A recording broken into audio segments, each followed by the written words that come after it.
बताऊले बहिबानी जी अवध से नूरवा सीता बियान जब हम बताऊले बहिबानी जी अवध से नूरवा सीता बियान जब अवध से नूरवा रामा लेयू ना पाएन दाएं बाएं बोलई लागे काग अवध से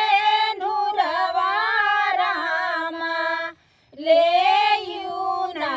पाए दाएं बाएं बोलई लागे काग उठ भैया लाछी माना भेद विचार काहे गुने बोलई लागे काग उठा भैया लाछी माना भेद विचार काहे गुने बोलई लागे हे काग किए भैया मारे हे जनाही मिली है किया सीता बारी कुआर किया भैया मारे हे जनाही मिली है किया सीता बारी